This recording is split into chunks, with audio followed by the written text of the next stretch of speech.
কুতুবুল আউলিয়া শাহিনশাহ শ্রীকুট পাকিস্তান শ্রীকুট শরীফে জন্মগ্রহণ করেছিলেন 1856 ইংরেজি। 1856 ইংরেজিতে শাহিনশাহ শ্রীকুটের শুভ জন্ম শ্রীকুট দরবার শরীফে। 1880 ইংরেজির মধ্যে তার প্রাতিষ্ঠানিক লেখাপড়ার সমাপ্তি। তিনি বাল্য জীবন শেষ করে ছাত্র জীবন, হেফজ বিভাগ, কেরাত বিভাগ, একেবারে দৌরাই হাদিস, হাদিস ফিকহ, তাসাউফ, একেবারে সর্বোচ্চ ডিগ্রি ইসলামের আইন শাস্ত্র সহ ওই সময় সর্বোচ্চ ডিগ্রিকে বলা হতো ফাজেল। যেমন আলা হযরত ফাজেল বেরেলভী, ওই সময় ফাজেল সাহারানপুর। ওই ফাজেল যেটাকে বলা হয় ওটা হলো হাদিস আর ফিকহ, ইলমে ইসলামী আইন শাস্ত্রের সর্বোচ্চ ডিগ্রি। তিনি সর্বোচ্চ ডিগ্রি প্রাতিষ্ঠানিক ডিগ্রি শেষ করেছেন 1880 সালের মধ্যে। তারপরে তিনি 1880 ইংরেজি থেকে 1912 পর্যন্ত এই সময়ের মধ্যে শাহিনশাহ শ্রীকুটের বিবাহ শাদী, সাথে সাথে এখানে ব্যবসা বাণিজ্য, আফ্রিকা মহাদেশ, মোম্বাসা, কেপটাউন শহর সহ সেখানে ব্যবসা, সাথে সাথে সর্বপ্রথম আফ্রিকা মহাদেশে মোম্বাসা কেপটাউনে সুন্নি মসজিদের ভিত্তিপ্রস্তর দিয়েছিলেন হযরতে কুতুবুল আউলিয়া সৈয়দ আহমদ শাহ শ্রীকুটি। সেখানে তিনি বিশাল খেদমত করেছেন। এই 1980 থেকে 1992 এর মধ্যে তিনি ব্যবসা বাণিজ্য সহ আফ্রিকা মহাদেশে তার বিশাল খেদমত। ব্যবসার আড়ালে উপরে ছিল ব্যবসা, তারপরে তিনি সেখানে শরীয়ত তরিকতের প্রচার, মসজিদের ভিত্তি, ইসলামের বিশাল খেদমত, অসংখ্য বিধর্মীকে ইসলামের ছায়া তলে নিয়ে এসেছেন। তারপরে 1912 থেকে 1912 এর মধ্যে তিনি স্বদেশ পাকিস্তানে শ্রীকুট ফিরে এসেছেন। 1912 ইংরেজিতে স্বদেশে ফিরে আসে খাজাগান খাজা আব্দুর রহমান চৌরবির হাতে তিনি বায়াত গ্রহণ করেছেন। খাজা চৌরবির একনিষ্ঠ মুরিদ হয়েছেন এবং 1912 থেকে 1920 পর্যন্ত 1920 ইংরেজি এই সময়ে তিনি খাজা চৌরবির মসজিদের খেদমত করেছেন। খাজা চৌরবি কর্তৃক হরিপুর মাদ্রাসায়ে রহমানিয়া ইসলামিয়ার বিশাল খেদমত আঞ্জাম দিয়েছেন। ওই সময় তিনি দেখলেন খাজা চৌরবির লঙ্গরখানায় লাকড়ির অভাব, রাত দিন মেহমানগণ আসছেন, ওলি বুজুর্গ আসছেন। মাদ্রাসায়ে রহমানিয়া ইসলামিয়া হরিপুর সেখানে হোস্টেলের ছাত্রদের জন্য খানা পিনার লাকড়ির বড় সংকট। সেই সময় গ্যাস ছিল না, বিদ্যুতের চুলা ছিল না। কুতুবুল আউলিয়া এত বড় একজন মহান দিকপাল, এত বড় একজন হাফেজে কোরআন, এত বড় একজন কারি, এত বড় একজন আল্লামা, এত বড় একজন ব্যবসায়ী, তারপরেও তিনি খাজা চৌরবির লঙ্গরখানার জন্য হরিপুর ইসলামিয়া রহমানিয়া মাদ্রাসার হোস্টেলের ছাত্রদের রান্না বান্নার জন্য সুদূর শ্রীকুটের পাহাড় থেকে, নিজের এলাকার পাহাড় থেকে লাকড়ি সংগ্রহ করে দৈনিক 16-18 মাইল দূর থেকে লাকড়ি কাঁধে নিয়ে খাজা চৌরবির দরবারে আসতেন, হরিপুর চৌহর শরীফ আসতেন। দীর্ঘ সময় এই মহান ত্যাগ সাধনা করেছেন শাহিনশাহ শ্রীকুট কুতুবুল আউলিয়া সৈয়দ আহমদ শাহ শ্রীকুটি রহমতুল্লাহ আলাইহি। সবাই বলুন সুবহানাল্লাহ। আমরা তো সামান্য খেদমত করছি জামিয়ার, আপনারা জামিয়ার খেদমত করছেন, আঞ্জুমানের খেদমত করছেন, আঞ্জুমান কর্তৃক পরিচালিত মাদ্রাসা সমূহের খেদমত করছেন। আর কুতুবুল আউলিয়া যার উর্সে পাকে এসেছি তিনি হরিপুর মাদ্রাসায়ে রহমানিয়া ইসলামিয়ার কি খেদমত করেছেন, পীরের দরবারে লঙ্গরখানায় কি খেদমত করেছেন। 16 মাইল 18 মাইল দূর থেকে পাহাড়ি এলাকা, সেখান থেকে লাকড়ি সংগ্রহ করে নিয়মিত এত বড় একজন আলেমে দ্বীন, এত বড় একজন কারি, এত বড় একজন হাফেজে কোরআন, এত বড় একজন ব্যবসায়ী, বিশ্বের মুসলমানকে, বিশেষ করে আমরা যারা শাহ শ্রীকুটের ভক্ত অনুরক্ত সুন্নি মুসলমান, আমাদেরকে শিক্ষা দিয়ে গেছেন কাম করো, নির্দেশ দিয়ে গেছেন কাম করো, ইসলাম খেদমত করো, কাম করো, ইসলাম को বাঁচাও, দিন को বাঁচাও, সচ্চা আলেম তৈয়ার করো। এই খেদমতের মধ্যে তিনি যে খেদমত করেছেন গোটা জিন্দগি, এই খেদমতের মধ্যে তিনি আমাদেরকে নিয়োগ করেছেন। উচ্চস্বরে বলুন না সুবহানাল্লাহ। তাই এই খেদমত, এই জন্য তিনি বলেছেন জামিয়া কি খেদমত দুনু জাহান কি নাজাত কা ওসিলা হ্যায়। সুতরাং আমরা যে খেদমত করছি এটা তো কিছুই না, কিছুই না। তাই আমি আহ্বান জানাবো হযরতে কুতুবুল আউলিয়া সৈয়দ আহমদ শাহ শ্রীকুটি রহমাতুল্লাহ আলাইহি উরসে পাকে আসলাম, তবরুক গ্রহণ করে চলে গেলাম, এটা উরসে পাকের আসল উদ্দেশ্য নয়। আমরা শাহ শ্রীকুটের জীবন কর্ম থেকে কিছু নিয়ে যেতে হবে, তিনি কি শিক্ষা দিয়ে গেছেন। তারপরে আমি 1920 পর্যন্ত আসলাম সংক্ষেপে। এবার আপনারা সামনের দিকে একটু চলে আসুন। 1920 ইংরেজি খাজাগান খাজা চৌরবির নির্দেশে তিনি বর্মা সফর। অথচ আপনারা দেখতেছেন 1920 ইংরেজিতে ওনার বয়স, শাহ শ্রীকুটের বয়স 60-এর উপর। 1856 শাহ শ্রীকুটের শুভ জন্ম, আর 1920-এ তিনি পীর মুর্শিদের নির্দেশে বর্মা সফর। বাল বাচ্চা পরিবার সব ছেড়ে, দুনিয়ার সমস্ত মোহ মায়া ছেড়ে বর্মা সফরে গেলেন। বর্মা সফরে তিনি প্রথমে মৌলানা সুলতানের প্রতিষ্ঠিত মাদ্রাসা, ওই মাদ্রাসা ছিল তৎকালীন বর্মার সুন্নি মাদ্রাসা। কুতুবুল আউলিয়া সৈয়দ আহমদ শাহ শ্রীকুটি 1920 সালে বর্মা সফর করে প্রথমে তিনি মৌলানা সুলতানের প্রতিষ্ঠিত সুন্নি মাদ্রাসায় কোরআন হাদিস শিক্ষা দিয়েছেন।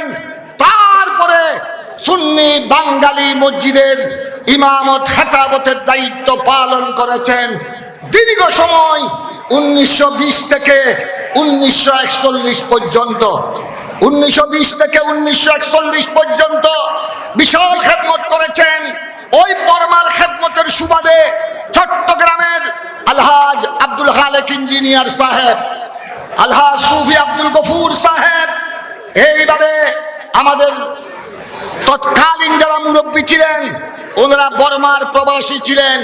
ওনাদের সাথে দাদা হুজুর শাহ শ্রীকুটের সাথে মোলাকাত হলো। ওই বাঙালি সুন্নি মসজিদে আসা যাওয়া, দাদা হুজুরের মুরিদ হয়ে গেলেন ওনারা।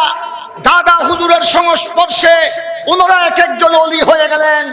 ওনারা দাদা হুজুরকে শাহ শ্রীকুটকে দাওয়াত দিলেন এই চট্টগ্রামের জমিনে। উচ্চ স্বরে বলুন সুবহানাল্লাহ। তাই আমি আজ গভীর শ্রদ্ধা ভরে স্মরণ করছি, ওই সময় এক সফরে গিয়েছিলেন আল্লামা গাজী শেরে বাঙ্গালা ইমামে আহলে সুন্নাত, তিনিও আল্লামা সৈয়দ আহমদ শাহ শ্রীকুটির সংস্পর্শে বর্মায় যখন দেখা হলো, তিনিও শাহ শ্রীকুটকে চট্টগ্রামে দাওয়াত দিলেন। আমাদের পীর ভাইয়েরা দাদা হুজুরের পীর মুরিদান দাওয়াত দিলেন। এই সুবাদে তিনি বর্মা থেকে পানির জাহাজে পাকিস্তান আসা যাওয়ার সফরে 1935, 1932, 1936 ইংরেজিতে ওখানে বর্মা থেকে পাকিস্তান আসা যাওয়ার পথে চট্টগ্রামে অবতরণ করেছিলেন কয়েকদিনের জন্য, 1 সপ্তাহ 10 দিনের জন্য। ইঞ্জিনিয়ার আব্দুল খালেক, মরহুম সুফি আব্দুল গফুর, মাস্টার এম.এ. জলিল ওনাদের আহ্বানে ওনাদের দাওয়াতে এসেছেন। এই সময় থেকে শুরু করে 1935, 1936 থেকে চট্টগ্রামের বাইরের সাথে কুতুবুল আউলিয়া সৈয়দ আহমদ শাহ শ্রীকুটির রুহানি সম্পর্ক শুরু হয়ে গেল, ঈমানি সম্পর্ক শুরু হয়ে গেল। এবার 1941 ইংরেজিতে বর্মা থেকে চলে আসলেন। জাপান ব্রিটিশের যুদ্ধ, বর্মা থেকে চলে আসলেন দাদা হুজুর। তারপরে 1941 থেকে 1958 পর্যন্ত, 1941 থেকে 1958 পর্যন্ত এবার বাংলাদেশে, বর্তমান নাম বাংলাদেশ, তৎকালীন যেই নাম ছিল ওই বাংলার জমিনে, চট্টলার জমিনে কুতুবুল আউলিয়ার আনাগুনা চলছে। দিন দিন ভক্ত মুরিদের সংখ্যা বাড়ছে। দলে দলে দলে দলে আশিক রাসূলের অন্তরে নবী প্রেমের জোয়ার সৃষ্টি হচ্ছে। এবার শাইনশাহ শ্রীকোট 1941 থেকে 1958 পর্যন্ত গোড়া চট্টগ্রামের আনাচে কানাচে সফর করেছেন। চতুর্দিকে আহলে সুন্নাত ওয়াল জামাতের পরচম পতাকা উড্ডীন করেছেন। তৎকালীন উলামায়ে কেরামের মধ্যে আল্লামা গাজী শেরে বাংলা, ওই সন্দেশের বড় মুফতি আজম মুফতি শফিউর রহমান সহ বাসকালীর মৌলানা এজাহার, তৎকালীন বড় বড় উলামায়ে কেরাম কুতুবুল আউলিয়া সৈয়দ আহমদ শাহ শ্রীকুটির সাথে ছিলেন। ওনারা শ্রীকুটির মাধ্যমে গোড়া চট্টগ্রামের জমিনকে সুন্নিয়তের প্রাণকেন্দ্র হিসেবে তৎকালীন গড়ে তুলেছেন। সাথে সাথে এবার আমি আপনাদের খেদমতে আরজ করতে চাই, বর্মা থাকাকালীন 1924 ইংরেজিতে তিনি খেলাফত লাভ করলেন শাহিনশাহ চৌহদ থেকে। আর 1925 তিনি ওই বর্মা থাকাকালীন আঞ্জুমানে শুরায়ে রহমানিয়া পীর মুর্শিদের নামে খাজা আব্দুর রহমান চৌধুরীর নামে আঞ্জুমানে শুরায়ে রহমানিয়া গঠন করলেন। সুন্নিয়তের কার্যক্রম, তরিকত শরীয়তের কার্যক্রম চলছে। ওই আঞ্জুমানে শুরায়ে রহমানিয়াকে আল্লামা শ্রীকুটি রহমতুল্লাহ আলাইহি 1958 সালে, 1958 ইংরেজি এটাই ছিল, চট্টগ্রাম থেকে দাদা হুজুরের আখেরি সফর। 1958 ইংরেজির পরে আর আসতে পারে নাই। 1958 ইংরেজিতে চট্টগ্রাম থেকে পানির জাহাজে হযরতে আল্লামা সৈয়দ মোহাম্মদ তাহের শাহ সাহেব কেবলা সহ তৎকালীন মুরব্বী মুরিদানকে সাথে নিয়ে পানির জাহাজে তিনি হজের উদ্দেশ্যে রওনা দিয়েছেন। হজের উদ্দেশ্যে রওনা দিয়েছেন। ওই 58 থেকে আর চট্টগ্রামের জমিনে আসতে পারেন নাই। শ্রীকুট শরীফে অবস্থান করছিলেন। 1961 ইংরেজিতে কুতুবুল আউলিয়া সৈয়দ আহমদ শাহ শ্রীকুটি এই দিনে জিলকদের 11 তারিখ 1961 ইংরেজিতে তিনি দুনিয়া থেকে পর্দা করেছেন। তারপরে আরেকটি মজার রহস্য, আরেকটি বড় মজার ব্যাপার হলো, ওই বছর যেই বছর তিনি ইন্তেকাল করবেন, তিনি ঈদ উল ফিতরের নামাজ, ওই বছর শাওয়ালের 1ম তারিখ ঈদ উল ফিতরের নামাজে ইমামতি করার জন্য নির্দেশ দিলেন আল্লামা তৈয়ব শাহ সাহেব কেবলা গৌসে জামানকে। এটা উনার সফরের পরকালের সফরের আনুষ্ঠানিকতা শুরু হয়ে গেল। গৌসে জামান তৈয়ব শাহ রহমতুল্লাহ আলাইহিকে এবার তিনি শরীয়ত তরিকতের দায়িত্ব অর্পণ করা শুরু করলেন। সাথে সাথে দেখা গেল এবার তিনি 1958 ইংরেজিতে ওই আঞ্জুমানে শুরায়ে রহমানিয়াকে আঞ্জুমানে রহমানিয়া আহমদিয়া সুন্নিয়া নামে এটাকে তিনি রূপান্তর করলেন। আজ ওই আঞ্জুমানে রহমানিয়া আহমদিয়া সুন্নিয়া ট্রাস্ট আপনারা বর্তমান দেখছেন কি খেদমত আঞ্জাম দিচ্ছেন।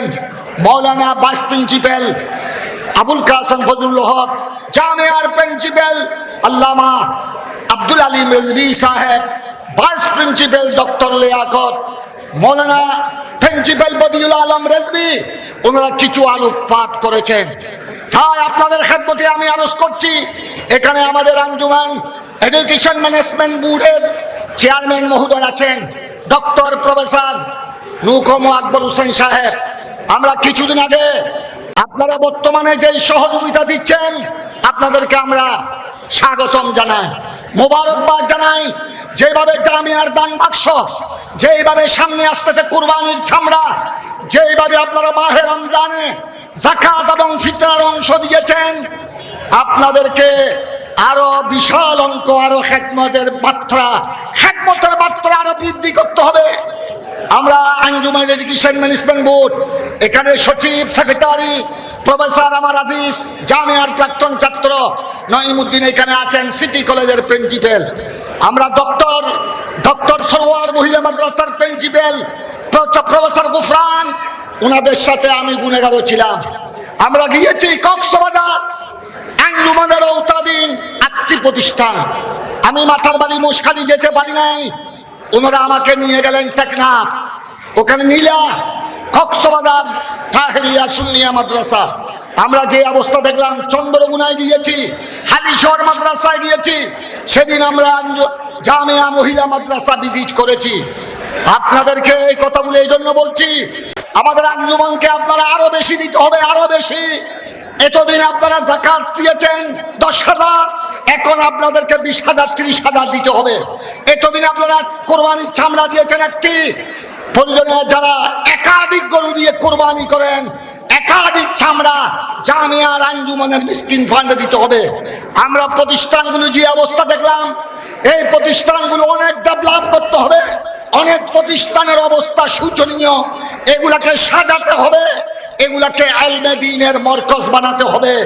তাই আমাদের আঞ্জুমান বর্তমান 200-এর মতো প্রতিষ্ঠান পরিচালনা করছেন, আরো বিশাল কার্যক্রম হাতে নিতে হবে। তাই আপনাদের সহযোগিতার আহ্বান জানিয়ে আমি আমার কথা শেষ করছি। খেয়াল রাখবেন, আপনারা যে সময় পাবেন জামিয়ায় চলে আসবেন। আমাদের হযরত বলেছেন, জামিয়া সে উলামা নিকলতে হ্যাঁ, খানে কা সে ওলিউল্লাহ নিকলতে হ্যাঁ। আজ এটা মনে করবেন না জামিয়া এটা অস্ত্রের গুদাম নয়, জামিয়া এটা পাত্তরের কারখানা নয়। কিছু প্রতিষ্ঠান, হাটহাজারির কিছু মাদ্রাসা, নাম ধরা নামি মাদ্রাসা, ওখানে তারা সাজে পাত্তর রাখে জুলুসের মেহমানদেরকে পাত্তর মারার জন্য। জামিয়া এটা পাত্তরের কেন্দ্র নয়, এটা অস্ত্রের গুদাম নয়, এটা হলো আলেমদের কারখানা, এটা ইলমে দ্বীনের কারখানা।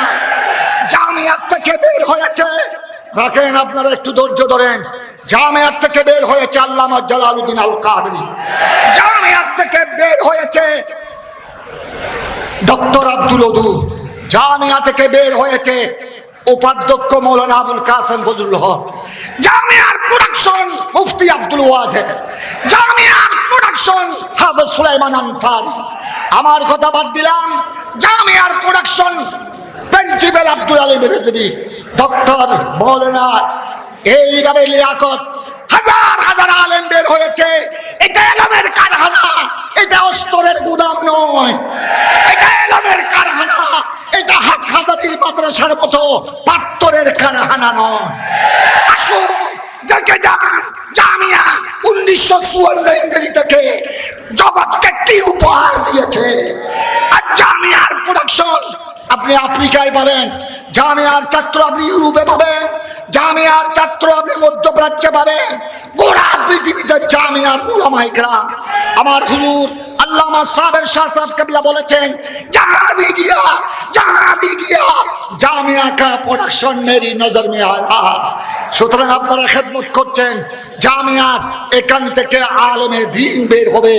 তাই আমি আমার কথা শেষ করছি আউলিয়ায়ে কেরামের বাণী দিয়ে, শহীদ সিকুটের বাণী দিয়ে, কাম করো, दीन को बचाओ, इस्लाम को बचाओ, सच्चा आलेम तैयार करो। আরো বেশি বেশি খেদমতের প্রত্যাশা করে সামনে আসতেছে কুরবানির চামড়া।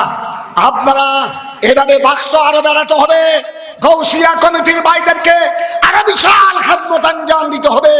আমার হুজুর পীরে বাঙ্গাল সাবের শাহ সাহেব কিবলা বলেছেন, প্রত্যেক জায়গায় জায়গায় দাওয়াতে খায় চালু করতে হবে। তাই আমাদের জামিয়ার ছাত্রদেরকে বলছি, আমাদের জামিয়ার ফারেক ছাত্রদেরকে বলছি, ঢাকার মৌলানা ফজলুল হক এখানে আছে, প্রত্যেক জেলায় জেলায় দাওয়াতে খায়ের মজলিস আয়োজন করতে হবে। আল্লাহ তাবারক ওয়া তাআলা হযরত কেরামের নির্দেশনা অনুযায়ী আমাদের জীবনকে সাজাবা আল্লাহ যেন তৌফিক দান করেন। আসসালামু আলাইকুম ওয়া রাহমাতুল্লাহি ওয়া বারাকাতুহু। मैं तो बीमारे नबी हूँ। MBN TV একটি ইসলামিক ইউটিউব চ্যানেল।